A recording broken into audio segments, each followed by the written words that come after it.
咁啊，監獄咧就做起咗個新監獄，亦都係進駐咗啦。咁而地方大咗，咁我哋嘅監獄嘅人手問題啊，咁係如何去有冇增加人手啊？有冇令到因為監獄大咗，我哋嘅保安部隊嘅人員啊、獄警啊，其實佢哋嘅工作壓力都大咗。咁而佢哋嘅工作嘅強度亦都大咗。咁喺呢度方面呢，亦都希望可以司長介紹一下我哋新監獄嘅人手問題，令到我哋我哋嘅獄警呢，佢哋可以喺一個好嘅環境落去工作。關於監獄人手問題呢，就人手係緊張嘅，因為員額限制啊嘛。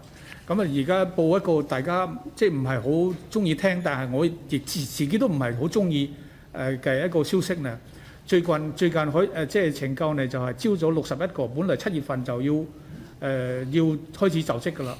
結果呢，就係其他部門一開考，治安警、海關一開考呢，有10個走咗去啦。咁呢個防不勝防，因為我哋已經係將懲教獄警人員嘅人工已經升到同其他部門一樣啦。但係可能真係有啲同事呢，有啲青年呢，真係中意做警察，中意做司警或者中意做海關，唔中意做獄警。其實獄警係一個非常偉大嘅職業，係以一個用熱情、用溫暖、用生命影響生命、改變生命一個偉大嘅事業。即係我覺得呢個，我每一次同啲同事去大家去分享嘅時候，我對於即係獄警呢個職業呢，我都係給予即係充分肯定。呢個工作係非常嘅意義非常大啊！